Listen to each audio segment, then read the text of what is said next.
Lütfen karıştırmayalım. Şimdi yanlış anlaşılmalı.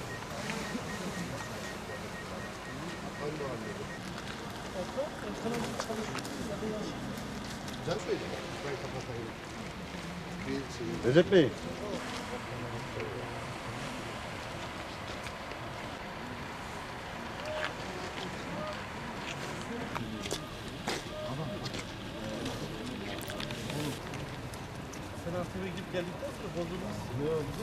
Yani siz yapacaksınız, biz topluyoruz.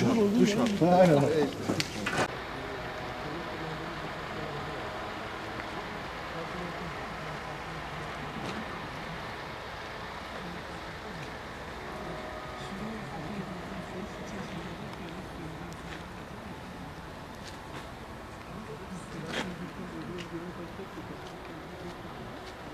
Sistemi almış olmuş.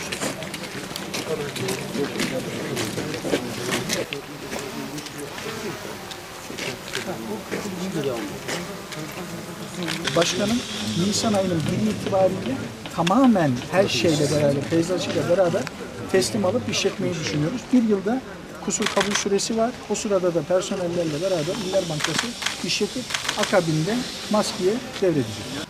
Tamam, buyur başkanım. Malatya'yı tabii sadece biz depremin yaralarını sarmakla yetinmiyoruz. Bundan sonraki Malatya'nın daha dirençli, daha yaşanabilir, daha konforlu, insanlarımızın çok rahatça yaşamlarını sürdürebileceği bir Malatya tasavvur ediyoruz.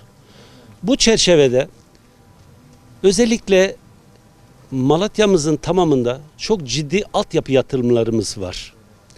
Bu altyapı yatırımlarımız TOKİ ve Emlak Konut'la birlikte yaptığımız işler ve bizim kendi MASKİ'nin yaptığı işler toplamda 35 milyar liralık bir altyapı yatırımı var.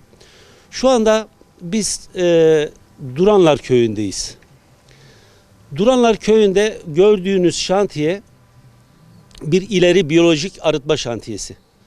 Bunu ta bir yıl önce Murat Kurum Bakanımız buraya geldiğinde evet yeni merkezler oluşuyor dedik. Malatya'yı bu minvalde de hep bu söylem geliştirdik. Malatya çok merkezli bir şehir olacak dedik.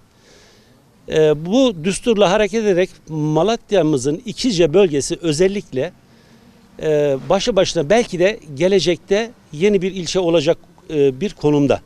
Şu anda 200 bin nüfusun ilk etapta olacağını öngörerek buranın altyapısıyla ilgili bütün çalışmalarımızı hızlı bir şekilde sürdürüyoruz. Özellikle Kapitaj'dan İkizce'ye içme suyu problemini tamamen halletmiş olduk. Tabii burada atık su ve yağmur su tesisleri var. Onları da şu anda hızlı bir şekilde çalışıyor. O da bitmek final aşamasında. Şu anda en önemlisi de kanalizasyon ve atık su. Bununla ilgili de gördüğünüz gibi burada Duranlar'da 76 dönüm üzerine inşa edilen ve ben buradan yine Murat Kurum Bakanıma gerçekten çok teşekkürü bir borç biliyoruz. Zaten bu işler Cumhurbaşkanımızın liderliğinde, Cumhurbaşkanımızın öncülüğünde yapılan işler. Bakanlıklarımız ve özellikle de Murat Kurum Bakanımız hakikaten Malatya'nın sorunlarına çok yakından ilgilendi, eğildi. Bir yıl önce dedim ki ya burası artık yeni bir arıtma tesisi, yeni bir kolektör hattı gerekiyor. Biz de sağ olsun o gün talimatlarını verdiler. Biz de takipçisi olduk. Tam bir yıldır şurası artık final aşamasında buradaki arıtma tesisi. Değerli kardeşlerim burası az önce belirttiğim gibi 76 dönüm üzerine kurulu bir ileri biyolojik arıtma tesisi. Bu proje kapsamında burada yapacağımız çamur kurutma üniteleri var. Ayrıca arıtmadan çıkan suyun tekrar tarımsal sulamada kullanılmak üzere yeniden arıtılarak yapılacak bir çalışması söz konusu. İnşallah burada bir de atığın, çamurun kurutularak bertaraf edilmesi söz konusu. Bununla da ilgili bir arıtma, bir kurutma tesisi bu proje kapsamında yapılacak.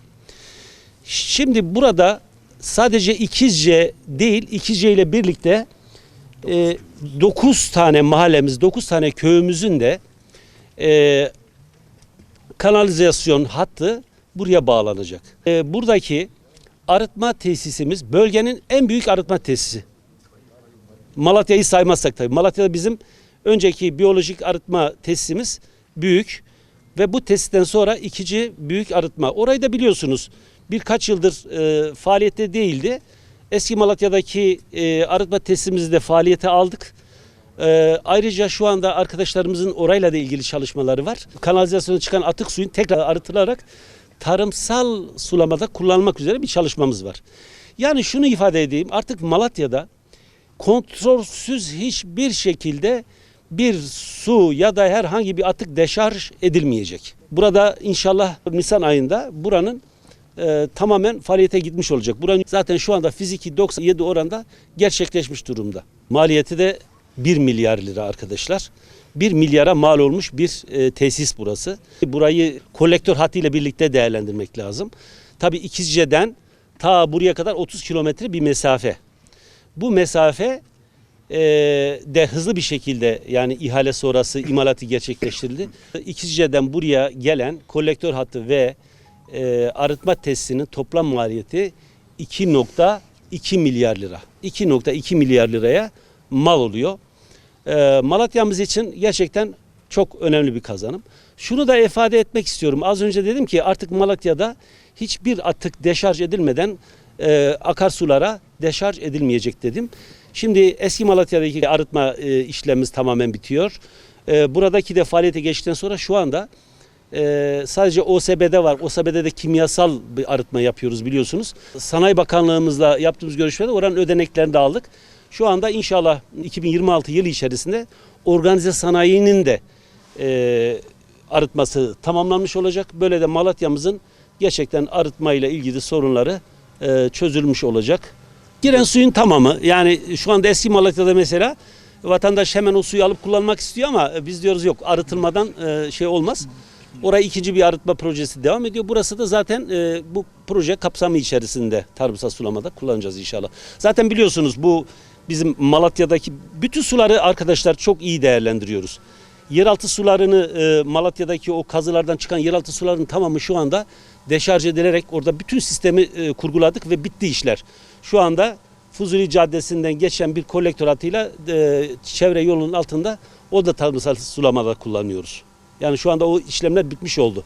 Hatta ve hatta uç bağlardaki bizim itfaiye yerinde yapılan yani AVM'nin yerindeki inşaattaki sular da aynı şekilde tarımsal sulamada kullanılacak.